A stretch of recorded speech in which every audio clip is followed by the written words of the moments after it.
Hi guys, ఎలా ఉన్నారంతా? ఇవాళ అయితే మన వీడియో సౌమ్యనాథ స్వామి గుడిలో కళ్యాణం జరుగుతుంది అనమాట. అక్కడికి మనం వచ్చాం. ఇంకేమాత్రం లేదు చెప్పండి. Let's get back to the video. One left when the lights go out. Fight the fear when I feel like dying.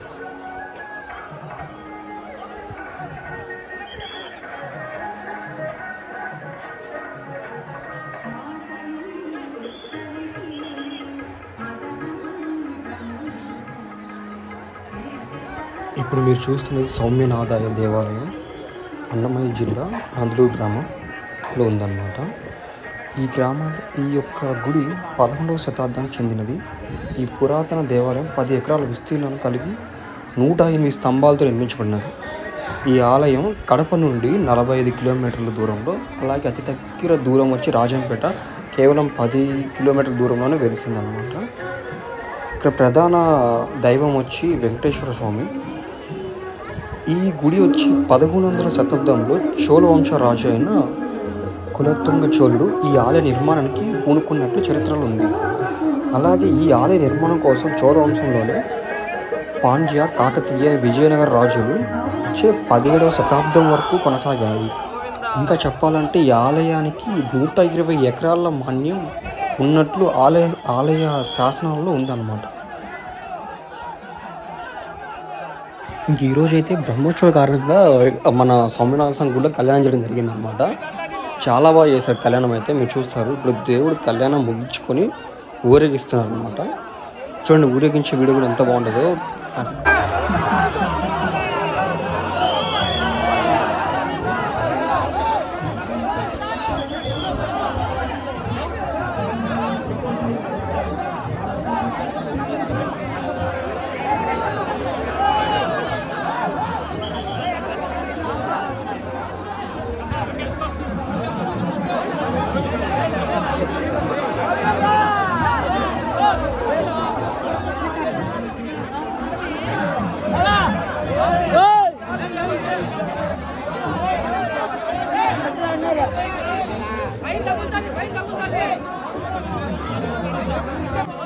మీకోసం అయితే గుంపులో ఉన్నా కూడా నేను చాలా దగ్గరికి వెళ్ళి తీసాను అనమాట. ఇంట్లో అయితే చాలా కష్టపడాను ఆ గుంపును తప్పించుకోవడానికి.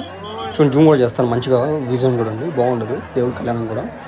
అసలు గుడ్డ తీయాలనుకున్నాను, మొహం మీద కప్పిన వస్త్రము, కానీ అట్లా తీశారు అనమాట. Very lucky to have this అని అడిగితే మాత్రం.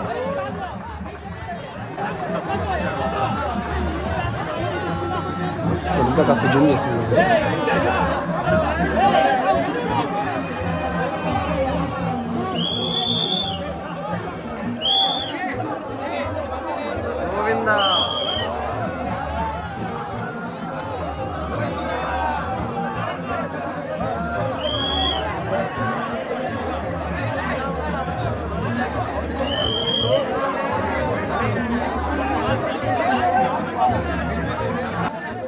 మీకైతే ఈ వీడియో నచ్చిందని అనుకుంటున్నాను. ఇంత కష్టపడి తీసినందుకు.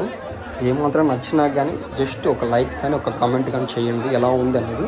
దీన్ని బట్టి ఫర్దర్ వీడియోస్ కూడా ఇంకా నేను బాగా చేయడానికి మంచి ఎంకరేజ్మెంట్గా నాకైతే ఉంటుంది అనమాట. మెయిన్గా చూడండి, అసలు వేల మంది జనం అయితే వాళ్ళని చూసాను అనమాట. ఈ గుడిలో ఇంతవరకు ఎప్పుడు చూడలేదు. పోలీసులు కూడా అసలు కంట్రోల్ చేయలేకపోతున్నారు.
ఏదైతే చూస్తున్నారో గాలిగోపురం 12వ శతాబ్దంలో కాకతీయ రాజు అయిన ప్రతాపరుద్రుడు అనే అతను ఈ గాలిగోపురం నిర్మించారన్నమాట. ఇక్కడ ఈ ఆలయానికి మొత్తం 3 గాలిగోపురాలు ఉన్నాయి. ఒకటి తూర్పున, ఒకటి ఉత్తరాన, ఇంకోటి దక్షిణ అన్నమాట. తూర్పున ఎప్పుడు పెట్టే ఉంటారు, ఏదైతే ఏకాదశి రోజు మాత్రమే ఉత్తర ద్వారాన్ని తెరుస్తారన్నమాట. అలాగే మెయిన్ విశ్లేషత ఏంటంటే ఈ యొక్క టెంపుల్లో గర్భగుడిలో ఎటువంటి ద్వీపం లేకపోయినా కానీ నిత్యం దేదీప్యంగాను ఉదయం నుంచి ఈవినింగ్ వరకు సూర్యుడు కిరణాలని తప్పకుండా పడుతుంటాయి. అలా డిజైన్ చేశారు ఈ గుడిని. అలాగే ఇవాళ ఏంటి ప్రత్యేకత అంటే బ్రహ్మోత్సవాల కాలంలో ఇక్కడ మన సత్యనారాయణ స్వామి గుడిలో కూడా కళ్యాణం చేయడం జరిగిందన్నమాట. ఇంచుమించు చెప్పాలి టీటీడీ తిరుపతి దేవస్థానం వాళ్ళు పూజలు వచ్చి పూజ చేశారు, చాలా బాగా చేశారు. అయితే అందుకే ఇవాళ ఎప్పుడు తీయని లోపలి వాళ్ళు తీయాలనిపించింది నాకు కూడా. మీరు చూస్తున్నాం కదా, కనీసం ఈ కాంపౌండ్ వాళ్ళకి మొత్తం కానీ ఎంత స్ట్రాంగ్గా ఉందో చెప్పాలంటే 12th century అంటే చాలా ఏళ్ళ నాటిది అనమాట. అంత చరిత్ర ఉన్న టెంపుల్ మన రాజంపేటలో ఉంది.